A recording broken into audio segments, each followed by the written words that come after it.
Was I?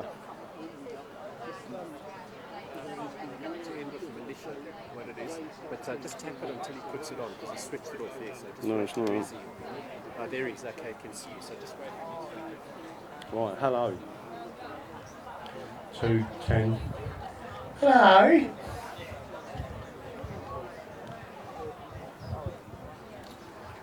Where was I? Was it the European Court of Human Rights? Yeah. Right, so the European Court of Human Rights are what's known as qualifiable rights. There's only probably 3 rights in that whole massive pile of shit that they cannot take away, and one of them is your right not to be tortured. You've already got a right not to be tortured. We stopped torture in this country, meaning England, in 1640. Right, so, and by the way, the Scots carried on until 1708, and they used to rendition the English to Scotland to be tortured, right?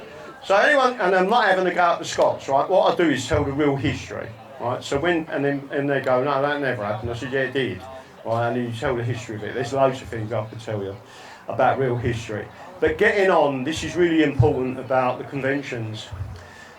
A convention parliament, I've said it once, it's not an ordinary parliament, right? So in England, the Bill of Rights come from a convention parliament. Don't start bleeping again. Come from the convention parliament. You cannot go against that, and an ordinary court cannot repeal anything that is constitutional law. If you go back to a particular case, and I'm not going to stand up here and give a law lecture as such, I'm just going to probably indicate some of the cases, right? So there was a guy called Sir John Laws. There was a guy called Sir John Laws. Sir John Laws was one of our judges in the I think he was in the appeal courts, and there was a case called the Metric Martyr case. I don't know if anyone's heard of that. It was Thornton versus Sunderland, and it was a street trader, right? And the street trader was selling, because I've done a whole video of this, with a pound of bananas on his shoulder, talking through the case, just so everyone knew this case is all about a pound of bananas, right? One of the biggest constitutional cases we've had for a long time. In that case, Sir John Laws said, we have a constitutional hierarchy, right, or a hierarchy of laws. You have constitutional law, you have ordinary law, you have statutory instruments, you have rules, and then you have all the bollocks that goes underneath that, right? You cannot impliably repeal a constitutional law. It has to be put on the face of the law that you're about to present to Parliament, and you must tell the people what you're doing, because in politics, if you do something, let's just say you create a law where you can murder babies up to 9 months old, right? The people must know that you've done that, right? And you have the opportunity to sack the lot of them, right? Of course, the media won't tell you that you have the opportunity to do that, and you can do it in various ways. But the most important thing is there's a hierarchy of laws, right? Now, above that, again, what I'm saying to you is there is the common law, and the common law can control it. But if you've got dodgy judges, you're pretty much in the doodah, right? So, again, just when I briefly, I just spoke to a lady in that brief rain break. I'm not sure if I've said this to anyone here or not, but I'm the only lay person. There was a little girl called Pippa Knight, and the state basically wanted to switch off life support decision, and her mum said no, right? There's a big story to this. Basically, her granddad, who followed me, contacted me and said, can you help us? And I went, the only way I can help you is you sack your solicitor and sack your barrister, because they're not going to be put into the High Court what your constitutional rights are and what your common law rights are.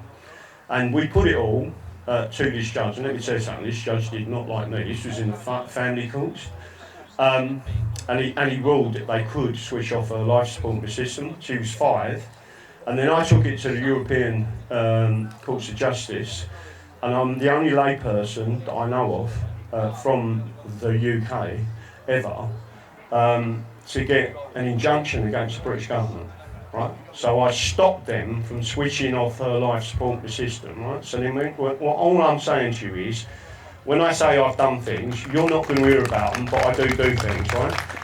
They rescinded the injunction, right, after about a week, but the mum was really pleased because we got her to her 6th birthday. The lady who just spoke to me has just said to me that the state has took one of her children off her, right? I hear this all the time. I hear it all the time. And she paid some common law expert, right, thousands of pounds, who told her complete and utter crap, right? If you want to fight, then you need to know what your rights are. You need to know that you've got parental rights, and you need to claim them rights and understand what your constitution is, because it gives you your rights. They are literally inviolable. You cannot take them away, right? And when you understand that, and you start standing in a court without one of these solicitors or barristers, because they're all crooks, right? They're standing there taking money off you and processing you under something called, and again it's been talked about, administrative law, right? We're a common law jurisdiction, right? We're not administrative law. We are not of the European Union. Scotland is administrative law. It's Roman law jurisdiction, which is why we should never have been in a union with them in the first place. They've got a different legal system to us. The Union of the Crowns and the common law, under common law of 1603, was fine. We shared a king, so what, right? We shared rights, lovely, right? But as soon as we had the Acts of Union, which was a treaty, and if anyone knows anything about treaties, I'm going to repeat this, and hopefully you understand what I'm saying. A treaty is sovereign to sovereign. It is not sovereign to subject, right? It only becomes law to the subject when they convert it through the process of lawmaking, through Parliament, and then it becomes law, and that's why they made the treaty the Acts of Union and put it through Parliament, right? There's other things that I can say to you, but without going into the massive detail of this, which I will do, I will recover it, but I don't want to lose the point I was at. But people need to understand this, right? And I'm going to bring up another document that you'll see, not a document, but it's a talk through, so it just reminds me how to talk to you about what's actually going on. So it's really important everyone understands that you have got constitutional rights, you have got common law rights, and you need to understand that it's my job to empower you to understand what it is. My personal view, especially when people say to me, can you do a course on this, do a course on that, I don't charge anything, right? The last time I won a case, they asked me, what is your fee? And I said, £1,888 an hour. Right, and the judge went, what? I said, well, your tax laws are getting 50 grand an hour, lawyers, right? And he said, why 1,888? And I said, because that's how many English subjects have died in police custody since 1990, and you've done nothing about it, right? And he was like, okay, right? And I said, it's a democratic decision of the English Constitution Society to create that fee. It wasn't me who created that fee, but that's what's going on. And then if they get hit with a massive bill, of, thousands, it just goes back in the kitty. Not that they ever will, because they absolutely hate me in the High Court, right? So, not because I say anything wrong, it's because I tell them the truth. So getting back to all of this, don't forget you've got 3 elements. So remember the trilogy, it's not just about a Bill of Rights. So all of these people that stand up in different areas, some people I agree with, how can I put this? They've got a good art, but they don't really understand, they don't know nothing about the Constitution. They talk about America, they don't realise that the American laws come from England, that all of the constitutional rights that we gave to America, you've still got them, right? Now, all you've got to do is empower yourself, and the state has removed them off you. They've taken them off you. So let me get back to my point about legal fictions. Does anyone understand what a legal fiction is? You've got a number of issues with legal fictions, and one of them issues is that a group of people go around, common law experts, so they call themselves, and they tell you to go into court and waive your birth certificate and you're a legal fiction, right? That's complete and utter bullshit, right? All you're doing is make yourself look like an idiot, and if I was the judge, I'd put a black cap on And say, if you keep doing that and talk to me like that, you'll be going down to the cells, right? And if you went back a few hundred years, they would have probably hanged you for it, right? You've got to understand that legal fictions are real, right? They do exist. Guess what, people? The monarchy is a legal fiction, right? The Attorney General is a legal fiction, and any one of you could create a case tomorrow in the public interest and make an application to the Attorney General and say, I want to borrow your legal fiction to bring a case in the public interest, and he or she can look at it and say, okay, right? They give you a certificate, right, that says you can have my legal fiction of Attorney General because it's in the public interest. You can then bring that case in the High Court under the name of the Attorney General. The judge will say, have you got a certificate from the Attorney General saying that you can use his legal fiction? You produce the certificate, right? And the judge says, okay, right, this case is Attorney General versus blah, right? So all of a sudden, you are the Attorney General, right? So that's one case of a legal fiction. The Solicitor General is a legal fiction. Most of these corporations are a legal fiction, right? There's one difference, a major difference between the legal fiction of the monarchy. In our law, the only person that cannot be civilly sued or prosecuted in law is the King of England, or his immediate family, including the Queen Consort, right? You cannot sue them, right? There are various reasons why you can't do it. But if you've got a legal fiction, and I'll give you an example in the case that we've got next week in the High Court. You've got Royal Mail Group Limited, and you've got the CEO, which is Emma Guilthorpe, and she's wanting to strike her own personal name off the record because she doesn't want to be part of this petition, right? And so far they've hit me with a cost of 300 grand, right? And I've said, no, she's staying on it. So one of the things they're saying to me is, why has she got to stay on it? I said, well, because Royal Mail Group Limited is a legal fiction. She is an officer of the company, and as the officer of the company, she is personally responsible, not under, let me just think of the legal term that Freeman and Landers use. They use agent principle, right? And the judge actually said to me on June the 3rd, are you talking about agent principle? So she's saying to me, he ain't one of these nutters, is he? Are you talking about agent principle? I said, no, I'm not. She said, well, what are you talking about then? Master-servant, right? Different concept in the common law, right?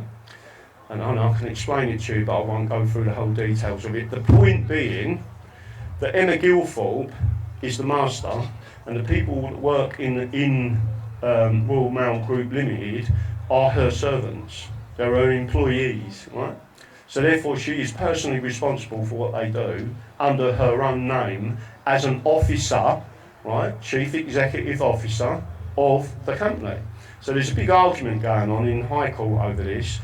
And to be fair, it looks like I'm going to win that argument, right? So you've got to understand, I'm not having a go totally, right, at these people. What I'm saying is you need to read the law, and you need to understand it, and stop getting this nonsense off of YouTube. Pick up a law book, right, and read it yourself. Most of the people I talk to, and especially at these events, are highly intelligent people. If only they was guided in the right way, but they wasn't, because they didn't have any skin in the game. Like when I first started doing this, I had skin in the game, right? So everyone's got to understand that's where it actually comes from. I'm going to try and show you. Can I get someone to hold this mic a sec? Right, this is not me. I'm not going to preach. It's not like I've got a Bible out. I'm not going to preach to you. I'm just going to show you because I think you need to understand this, right? So let me pull that out. What do you want? If you stay there. Oh. Ooh. Right, I'm leaving. Right, I'm only doing this to show you the type of thing that you need to understand, right? Because I think... Ooh. Right, so criminal law. And I need to make sure people get this, right? Constitutional law. What one is that? Constitutional law. Here's another one. That one's a really old one. So what I'm going to do... So remember when I said to you, we've got all these laws, right? So this is not just a prop, right? This is Halsbury Statutes, 4th edition, volume number 10, constitutional law, right? So for all them people that tell you you ain't got a constitution, you should have this in your library and read through it yourself. Because once you understand the fundamentals of our laws, you'll understand how to protect yourself. And when you walk into a court of law and say, well, what about this? Because every court in the land has to, by law, abide by this as the fundamentals of your actual rights, right? So that one is the statutes. This one is the Halsbury's Laws of England. So the Halsbury's Laws of England is the common law. So you've got statutes and the common law, right? If you have a look at that document, again, big thick book, and in there, there's a particular law, right? It's been law for, I think, over 1,000 years. Still law today, and it's called contempt of statute and contempt of sovereign, right? It's an indictable offence, meaning you can be tried by jury, not summons. So you, as a citizen, you can go and arrest someone if you believe they're in contempt of sovereign. Right? Now, why is that important? Because if you go against that, you go against that, and you go against that, whether you're a police constable, a judge, don't matter who you are, right? And a crown as well, right? You've got to remember that. You can personally go and arrest them, but again, you've got to be organised, you've got to know what you're doing, and you've got to be able to process a private prosecution, right? Which they can now step in and stop, which they shouldn't. That's only quite recent. I think 2012, they created a common law to stop you from doing it. So the Attorney General or the Crown Prosecution Service can step in and stop your private prosecution. That's the first time it's ever happened in English history, but it's part of the process of taking your rights, right? And people never fought back against it, right? There's many other elements to that you can talk about, but I'm going to go through the main thing. So all I want to do is just make sure, I mean, like I say, I'm not going to read out from these, but it is important. That one there is an original from 1795. It's all good law. So when I stand in a court of law and the judge says, what authority do you rely on? And I'll get a book out from 1795 and turn to the page and say, do you want to have a look at it? And they look at it and they say, and I'll say, is it ever been, is it bad law? Is it ever been removed from law? Is it still law? And they'll go, no, that's still law, right? And then I'll show them the authority, right?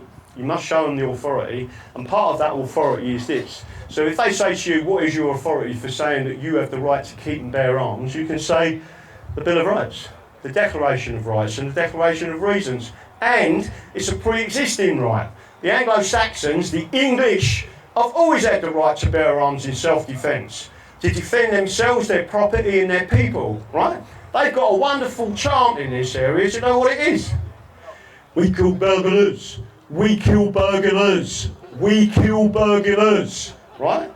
Because if a burglar comes into your house, you're entitled to shoot him, right? That's exactly the same in America.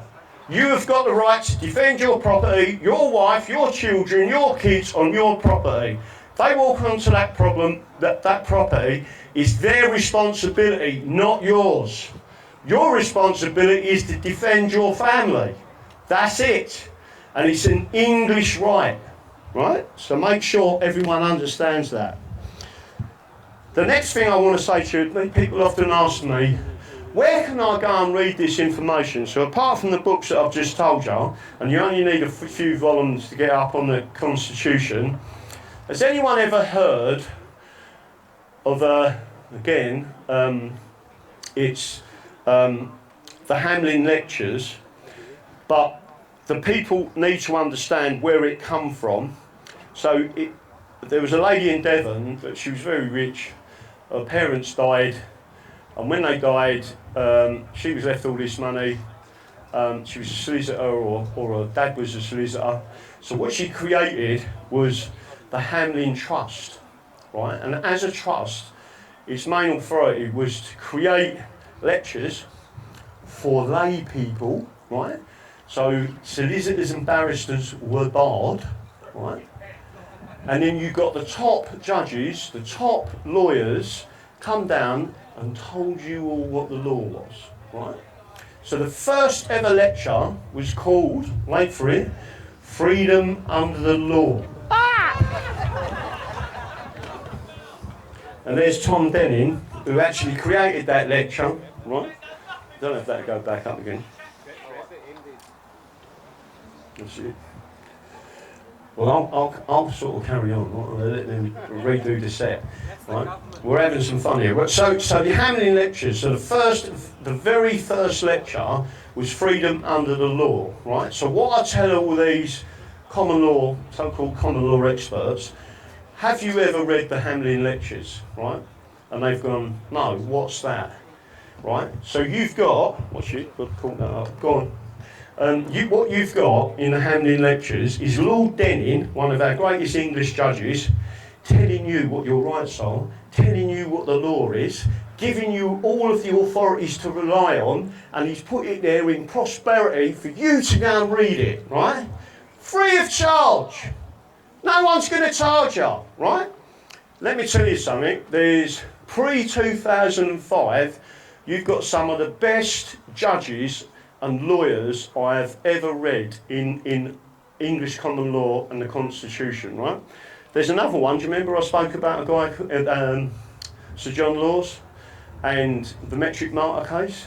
One of our greatest judges, right? Anyone heard of Dominic Cummings?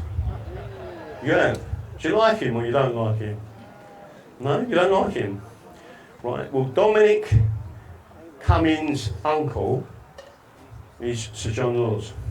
And Dominic Cummings knows what's going on. Dominic Cummings was the first person to stop the North East region, because regionalisation, right, is there to destroy England. Right? You need to go back to counties and shires, not regions. Regions is a communist way of killing England, right? So, again, Sir John Laws, you've got the Common Law Constitution, right? It's one of his lectures. There's another guy, people probably won't have heard of him, really, really good. He died in 2004 and his name was Sir William Wade. And he wrote a book, again, or a lecture I should say, all about the common law and the Constitution, right? So under the Hamlin lectures, just to let you know what happened, all of these lectures should be made available to you under the trust, right? So I was guiding people to all this information, and suddenly they weren't available anymore online, right? They all disappeared. So I said, what's going on? I asked some of our members, can we contact the trust? So they've contacted the trustees, right? This is the power of normal everyday people, right? And the trust said, thank you for bringing that to our attention, right? That goes against the trust, right? We'll take it from here. And what they did, guess who had taken over? By the way, this trust is based in Exeter University, right? Guess what university had taken over the trust and all of them lectures online for you to go and read, right? They're worth a fortune, right? Just go and read them, they're unbelievable, right? What university do you think took it over? Cambridge University. And shut the lot down, right? So the next thing you know, everyone steamed into them and said, listen, that's our right, right? We're the beneficiaries of that trust. Next thing you know, whack, it all come back up again. And then the trustees come back to us and said, thank you for bringing that to our attention, right? Because they got hundreds of emails from people saying, where have they gone? We want them, we want to read through them. So if you're interested in law, there's another lecture there. So again, for me, this isn't about me earning money from you, right? I'm not interested in that. I'm not interested in money. Listen, I've had money. Didn't do me any favours. Not interested whatsoever, right? What I'm interested in is empowering you, right? To understand what your rights are. If you was to go away, there's a great one of them lectures, I think it's in 2 parts. It is the best I have ever seen on juries, right?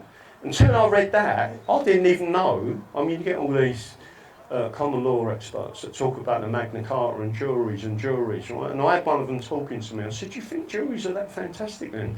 From what, from 1215? And then, yeah, that's when we got our juries." I said, "Really?"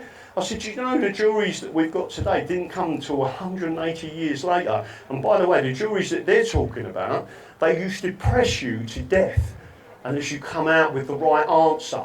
Right, so you want to go back to that type of jury deal, and they're like blah blah blah, and then you say to them, "Let me just say one thing to everyone. When do you think women were allowed on juries? 1919. Up until that point, women were not allowed on a jury. So I'll say to these common law experts, so what you're saying is you want to go back to 1215 and the Magna Carta and you don't want women on the jury. So most of them are women talking to them. Their doesn't say that. Oh, yeah, it does say that. Right? No women on juries. Right? You can't have any of that. So again, it's about reading through it and understanding it. And the more you understand it, the more you go through the Hamlin lectures. Why I'm telling you this is because it's free. You can get access to it. If you've got time to sit there and take, I don't know, I've also said that a proper common law constitutional course, which I believe should be mandatory, as it once was for the police, right? And it would take at least 2 years. So if you had a university degree in foundational law, right, it would take you 2 years to get the basics. And then people say to me, "Can you come do a seminar?" One of them said, "You've got 20 minutes. I said, "What, to talk about the Constitution? Well, it would take you 2 years to just get through the basics." So, again, the only reason I'm showing you this is because you can empower yourself and go and buy that stuff, right? You can go on the Hamlin Lectures, Exit University, pre-2005 tab. So there's 2 tabs. There's one after that, after 2005, which was constitutional law again by Sir William Wade. I don't know if I told you this story, but we were on a yacht called the Freedom Yacht, right, sailing around the world with no passports, right. So the guy who's got the captain, Tim, his name is, and he said, "I don't need a passport." He said, "I'll tell him that." Right. He's only had problems once with India when they pulled out machine guns, right, and said, you will have a passport in our country. Everyone else has just gone, "Yeah, right, Tim. You don't need a passport." Well, you don't, right? I was talking to someone who was a seaman here, and he said, "Well, when I was a seaman," he said, "we just had a little card, and it said I'm a seaman." I said, "That's right. You don't need a passport, right?" And by the way, passports come from France. That's where they was invented, right? And anyone who starts talking to you about not getting in the dock, right? The word dock in a court, it's nothing to do with Admiralty law. It comes from Holland. And dock was called a cage in Dutch, right? And it's where you put rabbits, right? You put the rabbit in the cage and it was called a dock, right? It's none of it, all this, some of the stuff they come out with is pure fantasy. But it's only when you research it because you want to understand what is this, right? Well, if you was an accused prisoner, you have to be put somewhere. They can't give you the judge's seat. So they have to find somewhere, and you're the focus of the attention for the court, so you'll go in the dock, which was another way of saying cage, right? So they take you out of the cell and they'll put you in there, right? And then you sit in there, and they'll do what you've got to do. By the way, Admiralty law is an extension of the common law, and it comes from England, right? It deals mainly with salvage and other issues.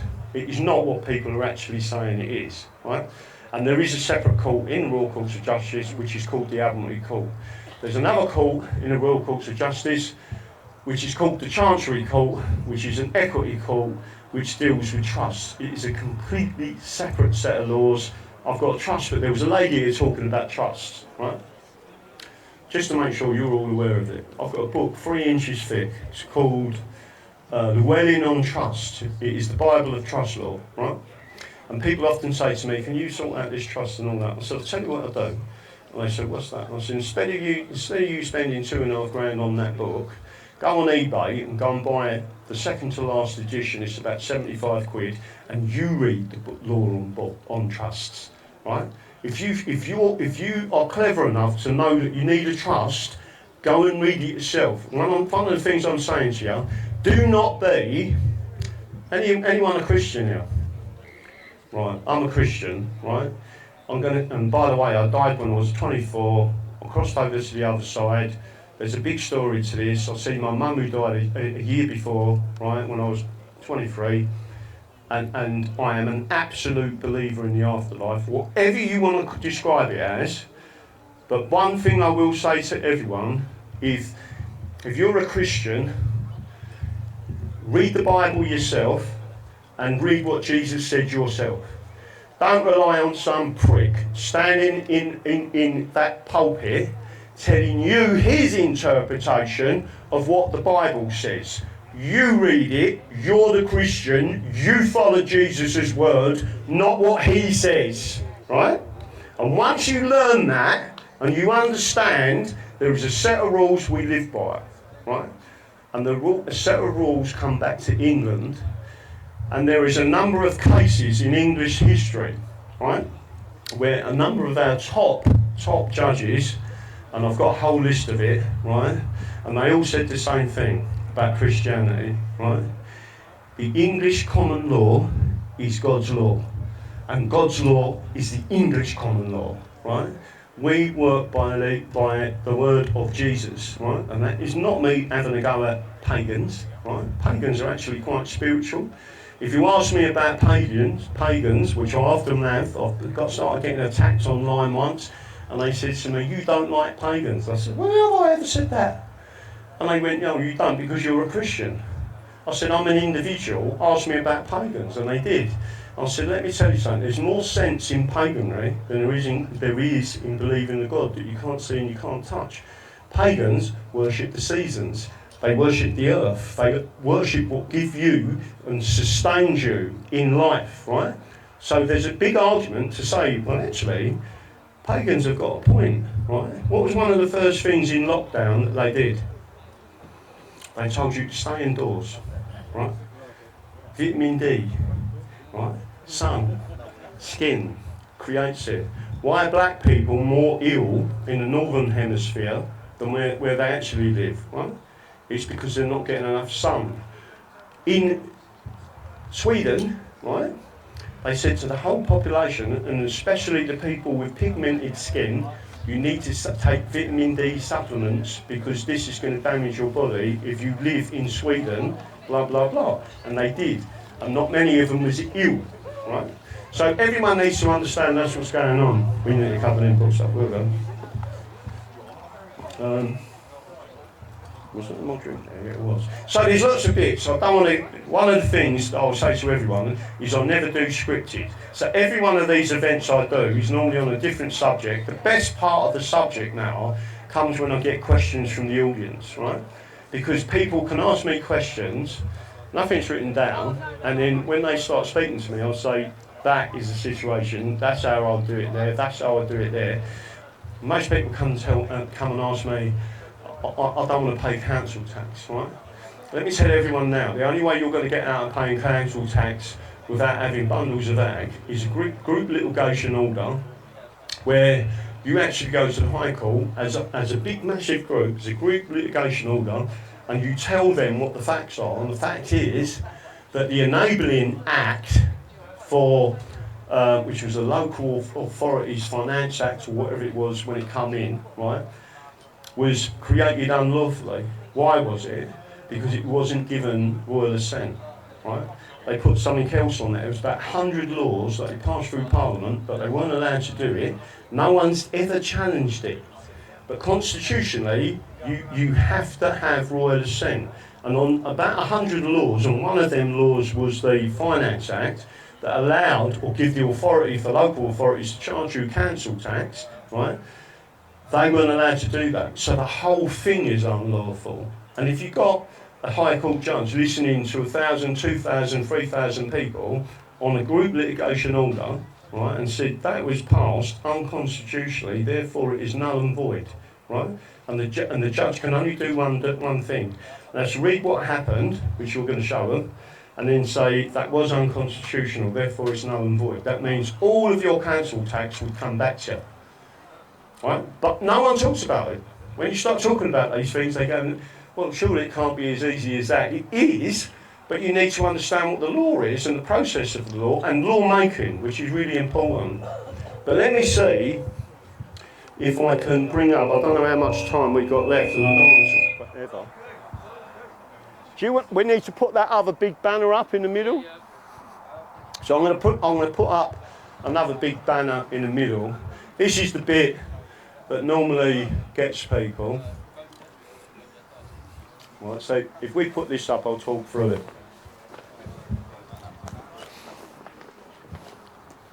And hopefully the whole thing won't crash down. That's it. Right. Don't worry about that one. Right, let me grab that drink as well. Oh! £56 weight on the back of that. Oh! Right, by the way, I've got sciatica down both legs. I won't tell you the story of me being tortured in France, right? Right, so I want you to look at this middle banner. I will leave it up so people can take photos of it, but it's really important that they understand it. Below, so you've got England. Below are the common law constitutional rights belonging to the English, right? So if I can get the other side of this, I've got to make sure that our camera's still on, right? The right of the realm of England and its subjects to defend themselves, right? So recently we've had two cases where two guys were prosecuted for having one with a bladed article, the other one with a police truncheon, an extendable truncheon. He got burgled, right? So he's waiting for the police to turn up and he's got a truncheon in his pocket, texting his wife and kids. He's not got it out, not extended it. They nicked him, they said, we're going to get you 3 years, right? He contacted me and said, I'm in trouble here, what do I do? And I said, well, the first thing you have to do is shut up, right? Do not speak to them, and you need to sack your lawyer, sack your solicitor, and I will write you a case stated, a constitutional defence where they cannot do anything, right? Cut a long story short, and it is a long story short, it ends up, he's in the Crown Court. I said, make sure you go for a jury, right, which is your right. He goes for a jury. Before it gets to the jury, the judge says to him, I want to talk to you about this case stated and what you're talking about here with the right to self-defence. He went, yeah. And the basics of the questions from the judge was, did you have it extended? Was you waving it about out in the street and was you threatening anyone with it? He went, no. And they looked at the police and then they said to the judge said to the prosecution, well, why is it offensive, right? Bill of Rights says you have the right to keep and bear arms for self-defence forever, right? It says you have the right to keep and bear arms for defence. So the judge didn't even call the jury in and found him not guilty. That's the power of your claim of right, because he knew, right? If it is defensive, and as long as you're not doing anything outrageous, threatening someone, even if I wouldn't recommend at the moment walking around with a loaded gun, because they'll probably just shoot you anyway, right? But it was under consideration by me once, but I'll change my mind just in case they did shoot me. The right to a jury. Does everyone understand you all have the right to a jury? Mainly with indictable offences. There are summons-only offences. They're called petite. They used to call them petite cases. They've changed laws on it. They're not technically allowed to do it. Most people don't realise there was a big debate in the Rights Committee over speed cameras, right? And there was one group. It was County Durham, where the Chief Constable come out on our side and said he switched off all the speed cameras in County Durham. He said it's unconstitutional, right? That's what you want. You want Chief Constables to say, I am respecting people's rights. They've now re-implemented it, but he said, my job, if you're speeding, is my officer will pull you over and warn you. Because you ain't actually hurt anyone, you ain't committed an offence, right? So he did it the right way. I've no doubt he's been sacked. The right to remain silent, right? this is crucial. So I'm going to go to another case just to explain it to you again. You have the right to remain silent. It is for the state to prosecute you, not the other way round, right? You don't have to prove your innocence. You have to sit there and shut up, right? So when people say to me, so I've been arrested, I said, what do you say? Right, so I'll give you an example. There was another guy, got attacked quite badly.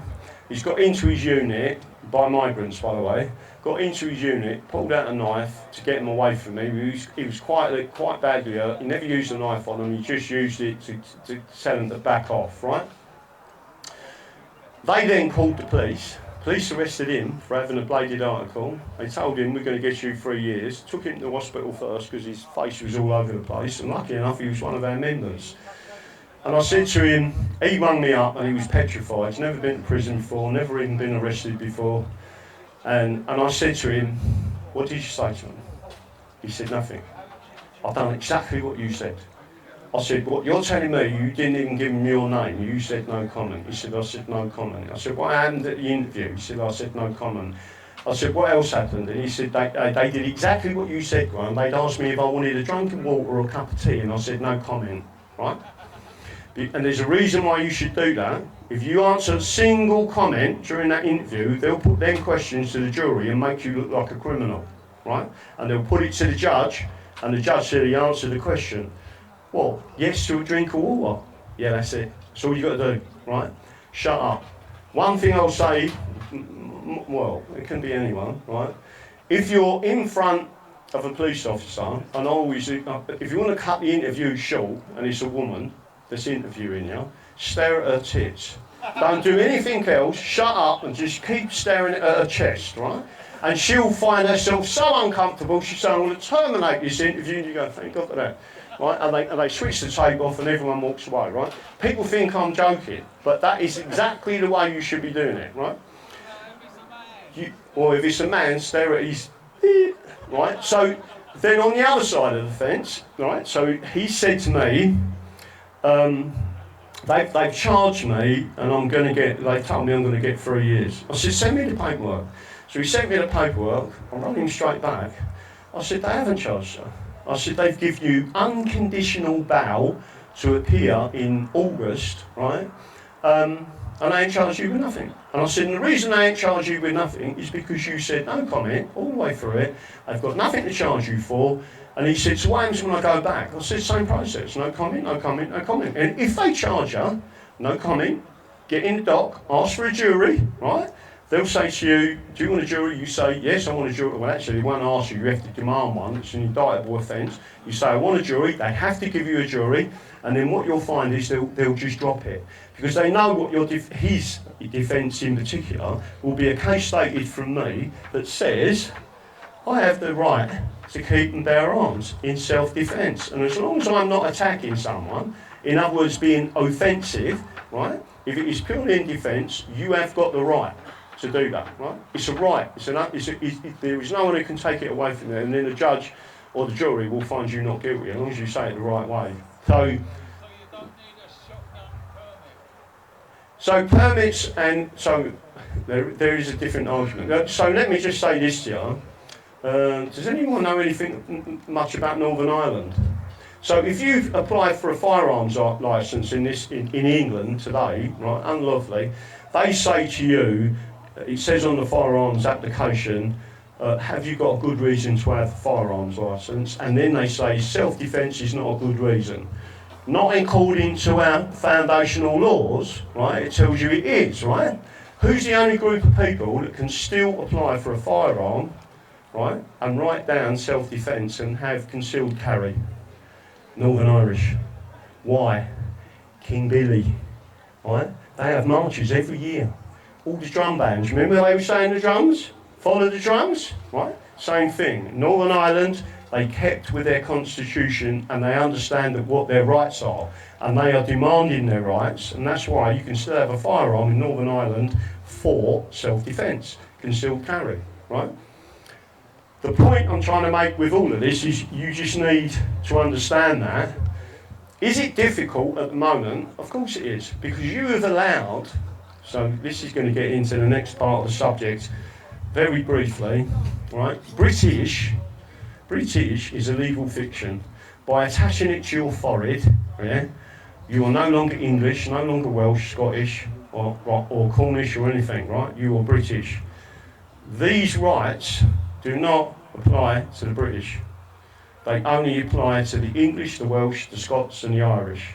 When you understand that you accepting a legal fiction which was created by statute unlawfully, that removed your identity and replaced it with British, that's the type of thing that these people are doing, and they are communists. That's who's in control. And what you've done is you've allowed it to happen, which is why I say, if you see that other banner in the corner there, right, it says I speak English, not British. I can't hear you, but I will do questions at the end, and we'll pass a mic round. So the audience, when they re-listen to this, will be able to hear the questions.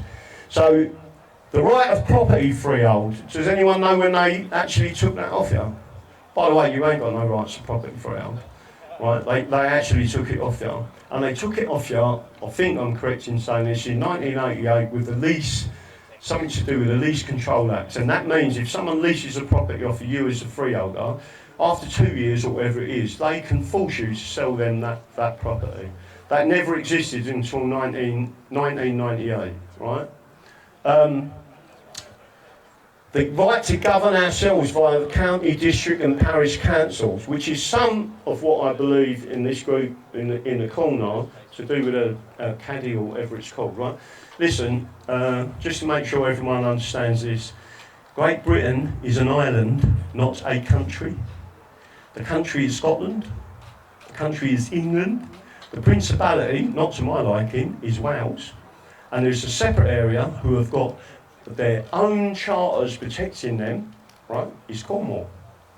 And when people understand what they're actually doing is destroying our structure as a European Union communist takeover, and anyone who starts to want to destroy that, right, and our constitution, that's causing the problem. So you've got your rights. So does everyone know what a county council is? Did you know that you've got a chamber, and that chamber makes law? Right? Well, that chamber must abide by the Constitution of England, and they've got their own constitution. There's another guy, Clive Edwards, who talks about that. He does it at a local level, I do it at a national level, but we do the same thing. But he's got it right. He understands that there is a constitution and a charter that governs them, and they can't go against it. And if they do, and that's why he's getting results, because he's looking. So even Norfolk has got old charters. There's another one recently in London, I've got to remember the dates on this, but the City of London wanted to move, not Billingsgate, one of the other markets, Spitalfields or something, and they wanted to move it within a certain range, Dagenham from Romford. Romford chirped up and said, we have a charter dating back to 1247 that protects Romford Market. Just imagine that, right? And they won. The City of London had to back down because the City of London was created by charter. So this is where trusts really kick in. If you, and all of the laws. If they mess with that law for them, right, then they mess with it for themselves. And they know if I take